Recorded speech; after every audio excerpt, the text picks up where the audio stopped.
Today's Gospel reading is Matthew chapter 9 verse 35 through to chapter 10 verse 8.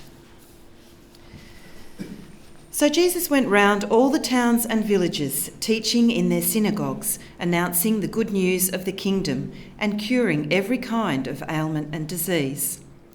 The sight of the people moved him to pity. They were like sheep without a shepherd, harassed and helpless, and he said to his disciples, "The crop is heavy, but labourers are scarce. You must therefore beg the owner to send labourers to harvest his crop." Then he called his 12 disciples to him and gave them authority to cast out unclean spirits and to cure every kind of ailment and disease.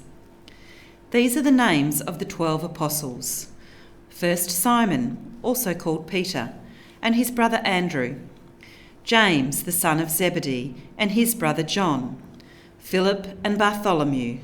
Thomas and Matthew the tax gatherer. James, the son of Alphaeus, Lebbaeus, Simon, a member of the Zealot party, and Judas Iscariot, the man who betrayed him. These 12 Jesus sent out with the following instructions. "Do not take the road to Gentile lands, and do not enter any Samaritan town, but go rather to the lost sheep of the house of Israel. And as you go, proclaim the message, the kingdom of heaven is upon you. Heal the sick, raise the dead, cleanse lepers, cast out devils. You received without cost, give without charge."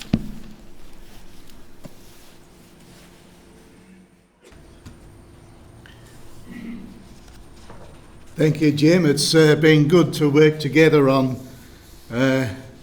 bringing our focus on the theme for this morning's service, the theme of compassion.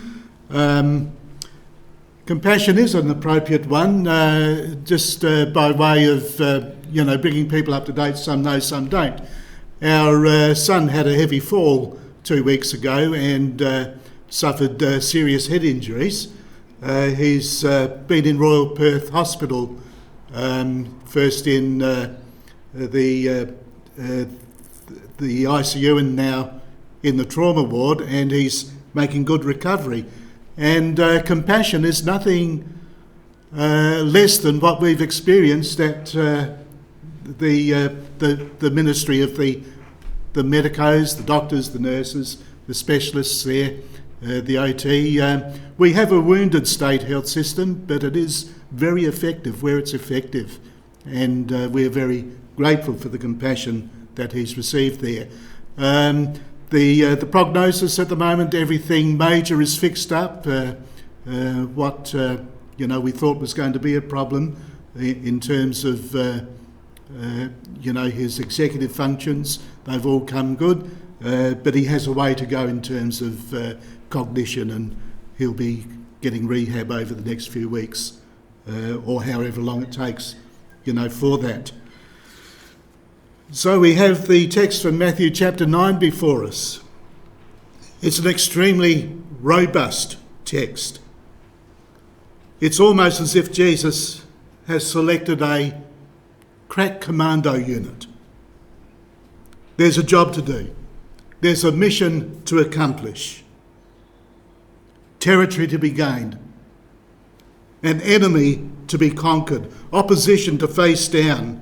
Stay focused, travel light. In fact, take nothing with you. Don't allow anyone to distract you. Stay with your own, ignore the stranger. If you are captured, hang in until the end. And we might well ask, what is it that triggers this burst of activity? Why did Jesus send these raw recruits out in pairs to cover the towns and the villages and the hamlets so urgently? And we see it there in the opening lines of our text. When he saw the crowds, he had compassion for them, because they were harassed and helpless, like sheep without a shepherd. Then he said to his disciples, "The harvest is plentiful, but the labourers are few. Therefore ask the Lord of the harvest to send out labourers into his harvest." And then Jesus summoned his 12 disciples and gave them authority over unclean spirits to cast them out and to cure every disease and every sickness. Now, when I come across a text to reflect on, to talk about, I usually like to break it down into a haiku. You know, that 3-line Japanese poem. It sort of ekes out the essence of what you're going to say. And if I ramble on and you can't remember what I've said, just remember the haiku. And it goes like this. Crack commando squad, armed with basin and towel, compassion to go. I usually look at Susan Guthrie's page also at the edge of enclosure for contemplative insight. She had come to the same conclusion that I had with how such a passage might be read following the fire and the wind of Pentecost celebrations just a few weeks ago. There's something about how the seasons affect our reading of texts that particularly those that are in danger of becoming overfamiliar. And a typical reading of Matthew's Gospel highlights the imperative of mission, the careful discernment of keeping and opening the boundaries of traditional ways, and the transformation that is necessary so that new wineskins can contain and serve new wine. Now, if I'm moving from an academic analysis of the texts to something that is more effective, there are at least 3 imaginative ways that we can read this passage. We can read it as if we are in the time in which it is set. Ignatian reading comes in handy here. This is where we actually become, in our imagination, one of the disciples. And we use all 5 senses in our imagination to become one of the pairs going out to fulfil the mission that has been placed on us. And we immerse ourselves in the scene. Who is the partner that we are paired with? Where is the first village on our itinerary? How will I get there? What are my thoughts as I arrive there? Where am I going to go? Who's going to receive me? The group of beggars at the gate? The market square where public announcements are made? The leader of the synagogue? I've been equipped with something that will be greatly valued by the people in need. Perhaps the grapevine has already prepared that village for our arrival, and there might be a crowd waiting. How do I meet them? How do I dispense what it is that Jesus has given me to hand out? Where does it come from? Compassion. How do I express compassion in this situation? What happens? Is there opposition? Where is it coming from? How do I handle it? And so we can go on and we can immerse ourselves in the story as it presents ourselves. But there's another way that we could present that same imagination. And we're thinking not just of the story, but of the first audience that Matthew presents that story to. Because now we are a generation after the first telling of the story, a generation or 2. And we can read this text in the way that Matthew's community might have first heard it. And this time we are part of a Messianic Jewish household, working out how to be the community of Shalom, guided by the Spirit of the departed Messiah. We're in exile, possibly in Antioch, from a now destroyed Jerusalem and ravaged Judean countryside. Leaders of Matthew's community are part of the movement to renew a Judaism that is working to accommodate its new reality No more temple, no more sacrifices, but desiring to stay true to the essence of the precious Torah, the writings, the prophets. Our text highlights the focus and the values that our household clings to in the hope of being transformed into a community that the Spirit of the Messiah can work through. Distinctiveness and service in Christ's name are important. What is it like to be a member of this community of compassion? And how can I be a part of the catalyst for change? And finally, we can just read the text as we receive it ourselves. How's this text speaking to me? Into my here and now. My own context is best understood having engaged one or both of the first two methods. What is the nature of the urgency in my experience? What are the boundaries? And how well am I equipped? Bruce Pruitt dynamically translates Jesus' mandate this way: travel lightly, lest under the weight of status and possessions we come to a standstill.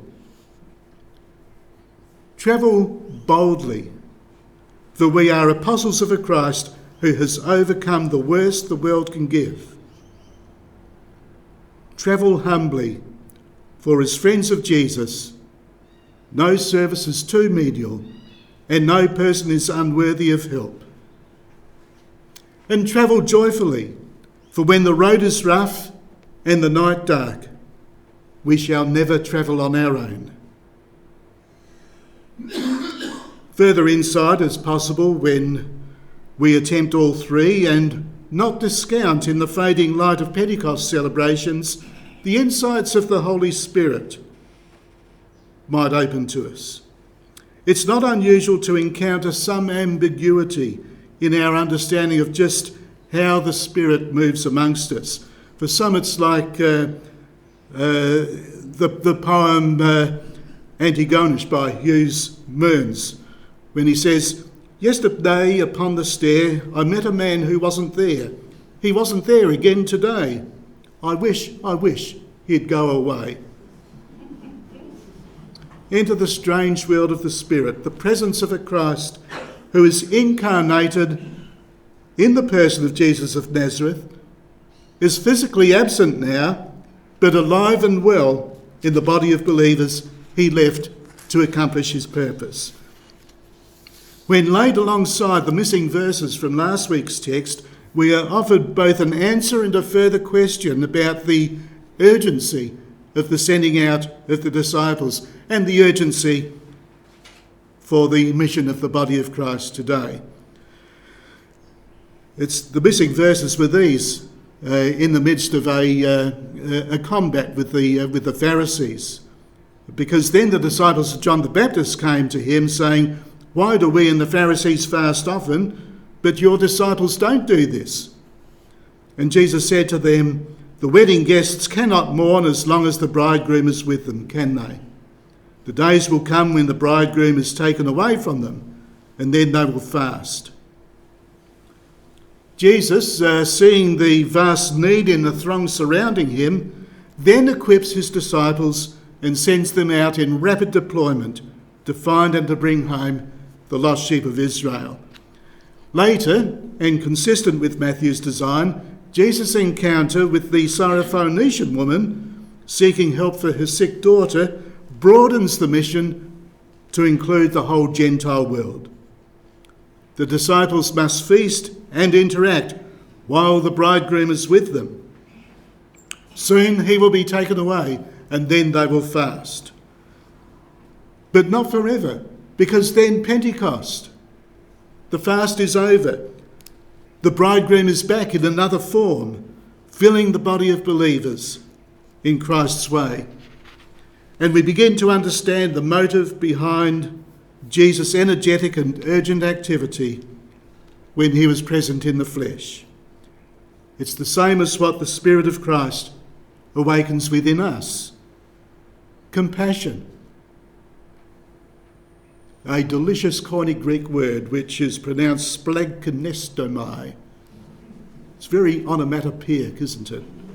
Because it describes a deep movement of the innards, specifically the heart, the liver, and the kidneys. It's visceral.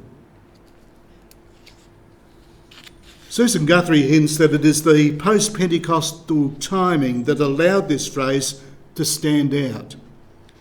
Seeing the crowds, he had compassion for them, a deep movement of the Spirit. And suddenly she sees Jesus, like the Holy Spirit, conferring this compassion upon the disciples and sending them out. Sending them out so that compassion might challenge them, widen, expand, break open, spill out, teach them how hardened or vulnerable they are, teach them to what extent they fall short of love. Compassion offers an unending and plentiful harvest as love melts boundaries and prejudices. So let's focus a bit more on this word compassion. How do we tune into the voices from those around us? How do we listen to them with the deep, stirring inner compassion of Jesus? And can we keep listening when those voices challenge us? For instance, how do we bring compassionate listening to the many voices surrounding the voice to Parliament at the moment? The topic of the coming referendum. Do we hear voices of anguish? Voices of hope? Voices of confusion? Voices of fear? Voices of deception? What measure of compassion do we bring to each of these? Yes, even those that hold hidden and even not so hidden agendas. Never forget that Jesus' anger expressed to his opponents was always born of compassion. His dying breath prayed for their forgiveness. Last week I listened to a voice that objected to the bridegroom imagery that we've heard this morning.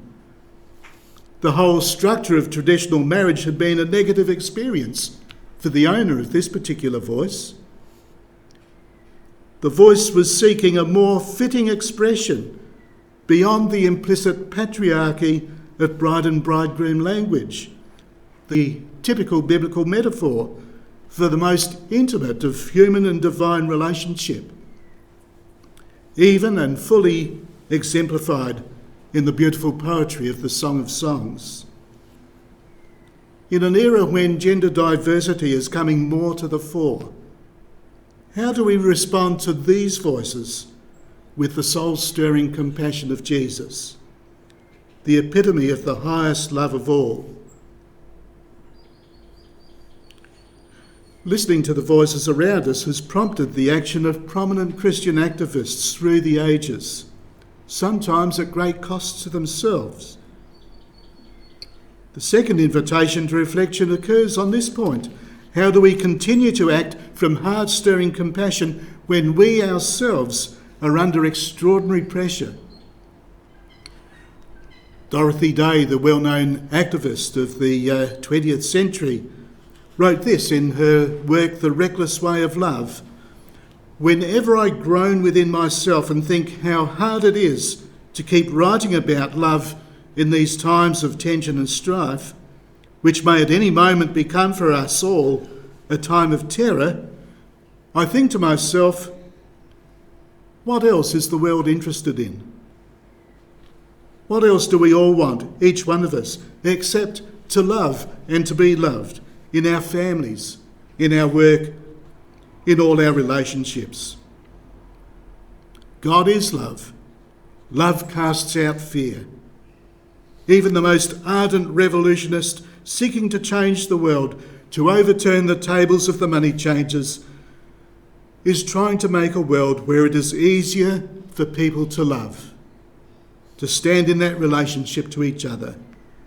We want with all our hearts to love, to be loved, and not just in the family, but to look upon all as our mothers, sisters, brothers, children.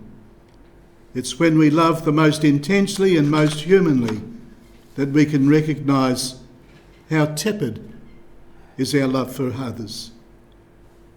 The keenness and intensity of love brings with it suffering, of course, but joy too, because it is a foretaste of heaven.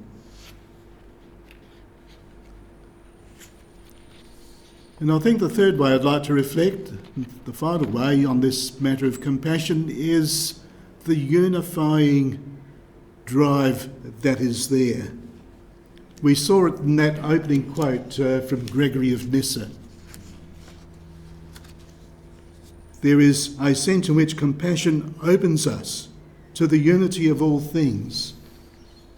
And this is well illustrated by a story told by Jean Houston and her encounter with a man called Mr. Taylor. I know at least one person here has heard it recently, but I think it's good. I'll share it again. Jean Houston says, "When I was about 14, I was seized by enormous waves of grief over my parents' breakup. I had read somewhere that running would help dispel anguish, so I began to run to school every day down Park Avenue in New York City. I was a great big overgrown girl, 5'11" by the age of 11. And one day I ran into a rather frail old gentleman in his 70s and knocked the wind out of him. He laughed as I helped him to his feet and asked me in a French accented speech, 'Are you planning to run like that for the rest of your life?' 'Yes, sir,' I replied, 'it looks that way.' 'Well, bon voyage,' he said. 'Bon voyage,' I answered, and sped on my way. About a week later, I was walking down Park Avenue with my fox terrier, Champ, and again I met the old gentleman. 'Aha,' he greeted me. 'My friend's the runner, and with a fox terrier. I knew one like that years ago in France. Where are you going?' 'Well, sir,' I replied, 'I'm taking Champ to Central Park.' 'Ah, I will go with you,' he informed me. 'I will take my constitutional.' And thereafter, for about a year or so, the old gentleman and I would meet and walk together, often several times a week in Central Park.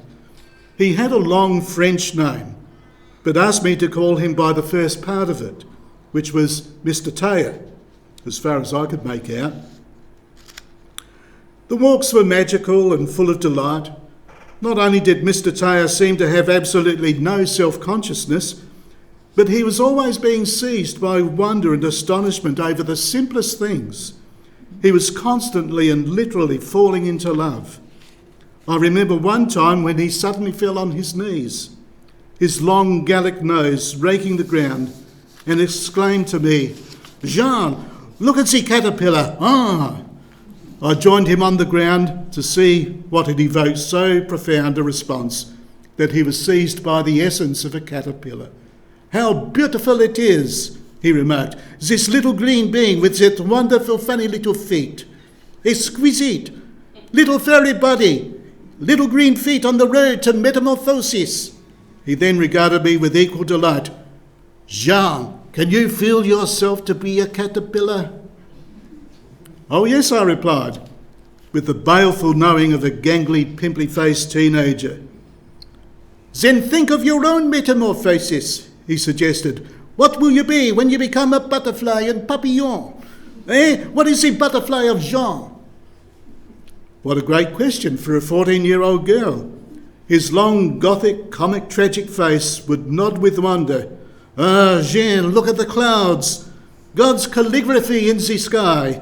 All that transforming, moving, changing, dissolving, becoming.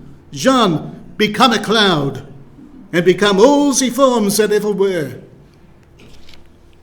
Or there was the time that Mr. Taylor and I leaned into the strong wind that suddenly whipped through Central Park, and he told me, "Jean, sniffsy wind." I joined him in taking great snorts of wind. The same wind may once have been sniffed by Jesus Christ, by Alexander the Great, by Napoleon, by Voltaire, by Marie Antoinette. There seem to be a lot of French people in that wind. Now sniff this next gust of wind in the very deeply, for it contains Jeanne d'Arc.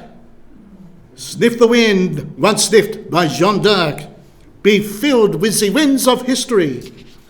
It was wonderful. People of all ages followed us around, laughing, not at us, but with us.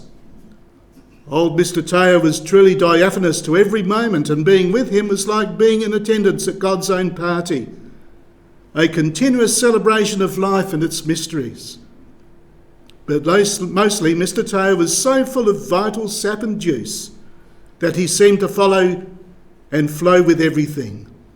Always he saw the interconnections between things, the way that everything in the universe, from fox terriers to tree bark to somebody's red hat to the mind of God, was related to everything else and was very, very good. He wasn't merely a great appreciator, engaged by all his senses. He was truly penetrated by the reality that was yearning for him as much as he was yearning for it. I was constantly seized by astonishment in the presence of this infinitely beautiful man who radiated such sweetness, such kindness. Perhaps the most extraordinary thing about Mr. Taylor was the way that he would suddenly look at you. He looked at you with wonder and astonishment, joined to unconditional love, joined to a whimsical regarding of you as the cluttered house that hides the Holy One. I felt myself primed to the depths by such seeing. I felt evolutionary forces wake up in me by such seeing, every cell and thought and potential palpably changed. I was yeasted, greened, awakened by such seeing, and the defeats and denigrations of adolescence redeemed. I would go home and tell my mother, who was a little sceptical about my walking with an old man in the park so often, "Mother, I was with my old man again, and when I'm with him, I leave my littleness behind." That deeply moved her. You could not be stuck in littleness and be in the radiant field of Mr. Taylor. The last time that I ever saw him was the Thursday before Easter Sunday, 1955. I brought him the shell of a snail. "Aha, escargot!" he exclaimed, and then proceeded to wax ecstatic for the better part of an hour. Snail shells and galaxies and the convolutions of the brain, the world of flowers and the meandering of rivers were taken up into a great hymn to the spirring evolution of spirit and matter. And when he had finished, his voice dropped, and he whispered almost in prayer, "Omega, Omega, Omega." Finally, he looked up and said to me quietly, "Au revoir, Jean." "Au revoir, Mr. Taylor," I replied. "I'll meet you at the same time next Tuesday." For some reason, Champ, my fox terrier, didn't want to budge, and when I pulled him along, he whimpered, looking back at Mr. Taylor, his tail between his legs. The following Tuesday, I was there waiting where we always met, at the corner of Park Avenue and 83rd Street. He didn't come. The following Thursday, I waited again. Still, he didn't come. The dog looked up at me sadly. For the next 8 weeks, I continued to wait, but he never came again. It turned out that he had suddenly died that Easter Sunday, but I didn't find that out for years. Some years later, someone handed me a book without a cover. It was titled The Phenomenon of Man. And as I read the book, I found it strangely familiar. Occasional words and expressions loomed up as echoes from my past. And when later in the book I came across the concept of the omega point, I was certain. I asked to see the jacket of the book, looked at the author's picture, and of course recognised him at once. There was no forgetting or mistaking that face.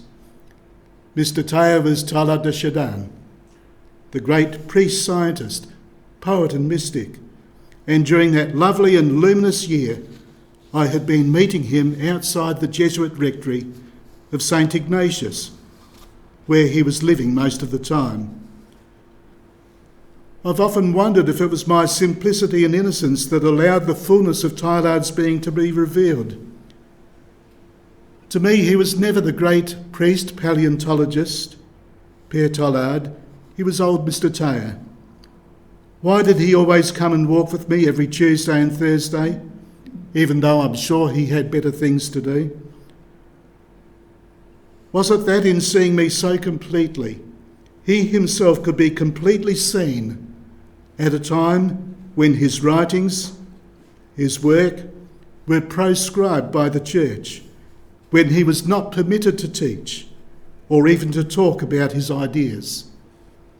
As I later found out, he was undergoing at that time the most excruciating agony that there is, the agony of utter disempowerment and psychological crucifixion. And yet to me, he was always so present, whimsical, engaging, empowering. How could that be? I think it was because Teilhard had what few church officials did: the power and the grace of love that passes all understanding. He could write about love being the evolutionary force, the omega point, that lures the world and us into becoming, because he experienced that love in a piece of rock, in the wag of a dog's tail, in the eyes of a child. He was so in love with everything that he talked in great particularity, even to me as an adolescent, about the desire atoms have for each other, the yearning of molecules, of organisms, of bodies, of planets, of galaxies, all of creation longing for that radiant bonding, for joining, for the deepening of their condition, for becoming more by virtue of yearning for and finding the other. He knew about the search for the beloved. His model was Christ. For Teilhard de Chardin, Christ was compassion, the beloved of the soul. And years later, while addressing some Jesuits, a very old Jesuit came up to me. He was a friend of Teilhard's, and he told me how Teilhard used to talk of his encounters in the park with a girl called Jeanne.